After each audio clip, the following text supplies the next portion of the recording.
Hi again, I am Chris Colley, and thanks for joining me on my multiple myeloma journey. I'm calling this video The Gathering Storm because I'm going to talk about the events that led up to being admitted in the hospital on May 2024. There will be graphic details of those events that will be unpleasant to listen to. Regardless, everyone has gone through something similar at some point in their lives and will be familiar with how scary what I went through in the lead up can get. Consider yourself warned. I'm going to start off talking about inner circles and support I received during the long wait for my final diagnosis. I had to sit in limbo for almost a month, which is the main reason why I didn't want to include very many people inside my inner circle of the partial diagnosis I received after my kidney biopsy. For the ones who knew in advance, some were the people who were the very closest to me in my life. Some were clients. Some were people I felt needed to know related to other important matters. Some just happened to have a good timing in reaching out to me as things were unfolding without me telling them.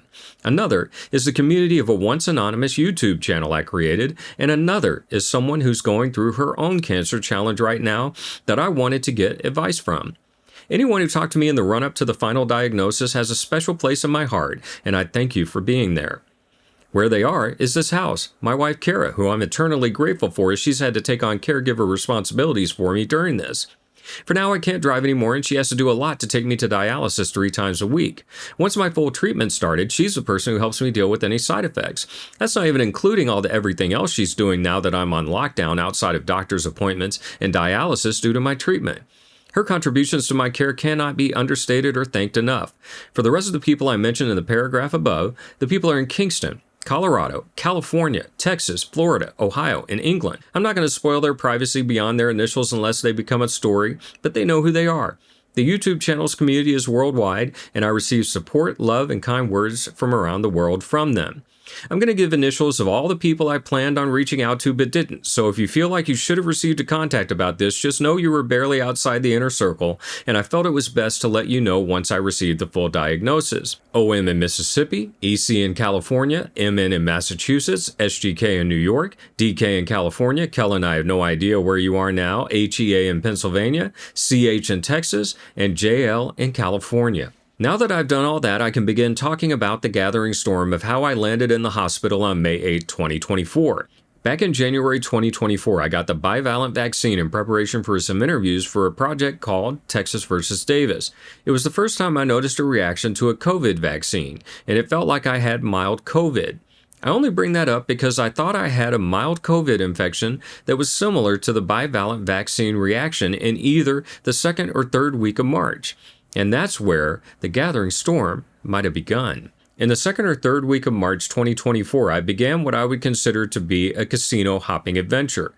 I was jackpot chasing. I wanted to hit a 7-card straight flush at Pygao, an unlikely jackpot, but there were many high ones around town that I wanted to see if I could hit. That meant going to the Strip, going downtown, going all over the city of Las Vegas in various casinos. While I didn't end up hitting a 7-card straight flush, I did end up hitting 2 6-card straight flushes, which is an extremely hard hand to hit as well. The first one, I hit downtown at the California Hotel. Second one, I hit at Rampart Casino in Summerlin. While I wasn't expecting necessarily to hit the 7-card straight flush, hitting 2 of those 6-card events made me think that I might be close to hitting a jackpot.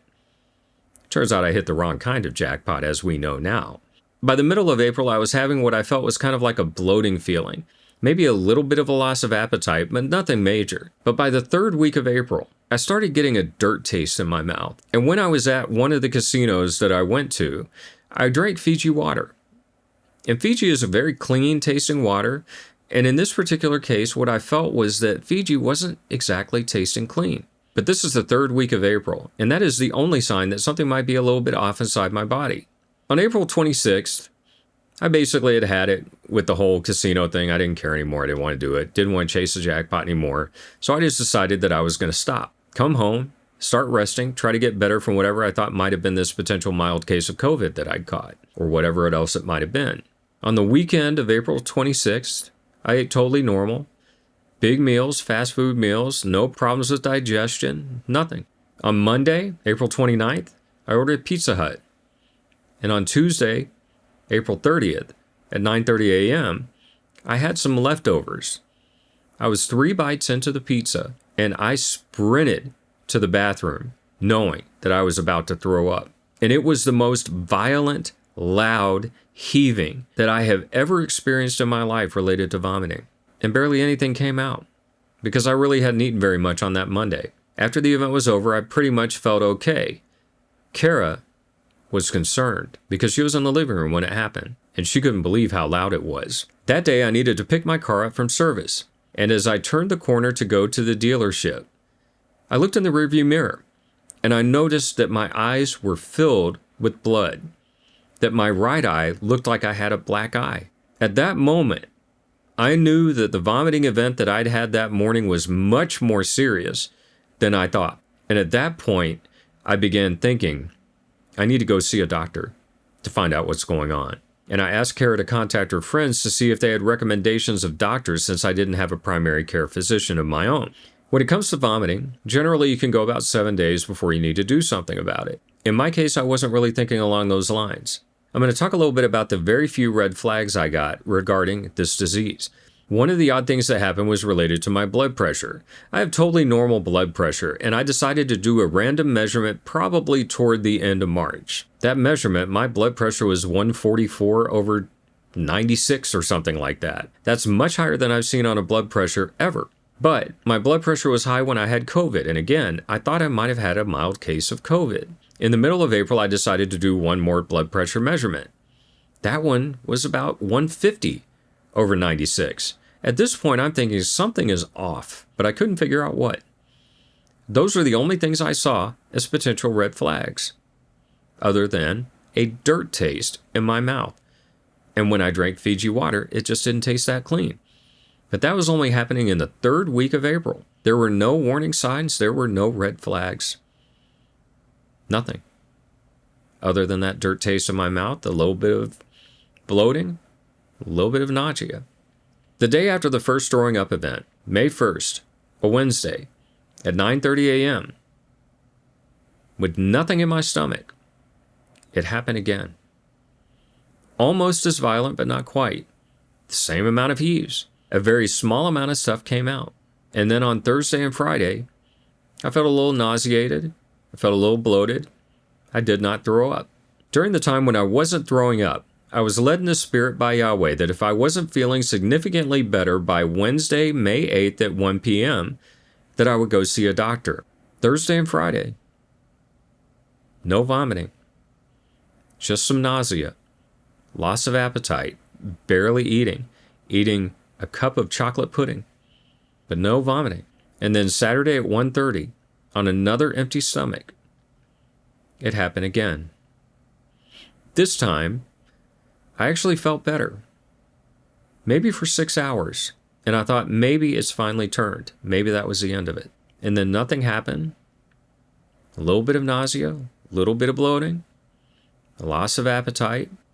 And on Sunday afternoon, I asked Kara to go get me some donut holes from a local donut store. And when I bit into the donut holes, they tasted burnt to me. And so I handed a donut hole to Kara and said, "Take a bite of this and tell me if this tastes burnt to you." She did, and she said it didn't. At that point, I'm thinking maybe my taste buds are starting to get messed up. Around 10:30 on that Sunday night, I asked Kara to go get me French fries from Popeyes. Turned out they were closed. So she ended up getting me a small French fries from McDonald's, and she got me a small chocolate shake from McDonald's because I just wanted something to cool and coat my stomach. I was only able to eat a few French fries. It just didn't do anything for me. I didn't have any appetite. I'd also had a chocolate pudding about an hour and a half earlier than that. Now that chocolate shake tasted real good, and it went down and it coated my stomach. And I felt pretty okay. Until about 2:30 a.m. on Monday morning, where the pudding and the shake, partially digested, came up. And that began what I would consider to be the crisis event. Every 12 to 15 hours, I began throwing up with nothing in my stomach because I didn't eat anything else from that point forward. The thought of food was something that was just not in my mind at all. But every 12 to 15 hours, starting on that Monday, I was throwing up. So I knew on Monday that I was going to be seeing a doctor. I knew there was no chance that I was not going to be seeing a doctor. I knew it was coming. I just didn't know who it was going to be or when it was going to be. After my first event on Tuesday morning, May 7th, I really just wanted to go then. But I was going to stick to how I'd been moved in the spirit, to not do it until 1 p.m. on Wednesday, May 8th, if I wasn't feeling significantly better. I knew I wasn't going to feel better. There was no chance I was going to feel better. So Wednesday comes, and at around 11:30, I hear from one of my clients, asking me if I could do work on behalf of someone else. I said, "What's the timeline for the delivery?" And he said, "Tuesday of the following week." And I said, "Well, the thing is, I have a feeling I might be in the hospital tonight." And he was shocked. He had no idea. And I explained my symptoms and what was going on with me. And he said, "Yeah, you really need to go get that taken care of." But he had just called out of the blue. I wasn't expecting to hear from him. And the only reason that I put him in the know was because he happened to call me. And then at about 11:45 a.m., one of my other clients contacted me asking me to do a short little job, something that normally takes a few hours to do. And I took the job on, expecting to deal with my medical situation as soon as I was completed on that job. If I hadn't been moved in the spirit by Yahweh to deal with my medical situation at 1 p.m. on Wednesday, I would have missed these two calls. I would have missed these two contacts about work, one that I didn't take and one that I did. Now, how the small job went is I received the material about 1 p.m. on Wednesday afternoon. I did the work with the expectation that I would go to the UMC Quick Care, as doctor shopping was not going to do me any good after I got done with the job. I sent my mix out for approval and sat around for an hour waiting for a response. And then I checked my email and noticed that there had never been a send confirmation of the file that I sent for the approval mix. I sent an email to the person that I was working with and asked if they had received the file. It took an hour for him to respond, and he said he hadn't received the file. So now I've wasted 2 hours when I really should be moving toward going to the hospital. I sent the file again. It was immediately approved, and I got the mix out the door as fast as I could. While I was waiting for his response, I went to brush my teeth in preparation for going to the UMC Quick Care. Unfortunately, I hit my gag reflex, and I had a major event again at the sink with nothing in my stomach, and it was a horrible, horrible event once again. I came back into my room, I got the approval, and I got the delivery out the door as fast as I could. I noticed the time on my computer was 6 o'clock. We headed over to the UMC Quick Care, which is about 5 minutes away. And when we got there, they wanted to see our insurance card. And they had problems with that insurance card. That's an ongoing thing that I'll be talking about throughout these videos, is my travails with insurance and people not being willing to read a card and do what it says on it because they're so used to working in other ways. And that kind of thing could very well have been the difference between life and death for me. But I'm going to say it wasn't. I'm going to hope it wasn't. I'm going to hope that everything ended up on the timeline it did to make sure that everything got me to the doctor that I have, Dr. Henry Iggett. As long as I have him, I know that everything else that went on was just to get me to him. I had to wait there for 45 minutes standing at the front desk while they figured things out. I'm pretty uncomfortable at this time. I don't feel good, but I don't feel terrible. They finally get me back there after they figure out how to find me in the insurance system. They give me blood work. They go over my symptoms. They take my blood pressure, which at this point is 190 over something. I'm in trouble. And I could see that there's something very wrong going on with me right now. And I was told to sit in a chair and wait for the doctor to come and see me. The Quick Care closes at 8 p.m. And my feeling was that they knew I was going to be an all-night event, and they didn't want to deal with that. So the doctor came in, and she said, I'm evaluating your symptoms. I've checked it out. I have no idea where it is, and you don't have the diagnostic tools available to me right now. But all I can tell you is that it is bad. And what I'm going to do is transfer you to the Centennial Hills Hospital emergency room. You don't need to rush to get over there, but don't mess around either. So Kara drove me over to the emergency room, and they were ready for me. And that's where the gathering storm becomes the real storm.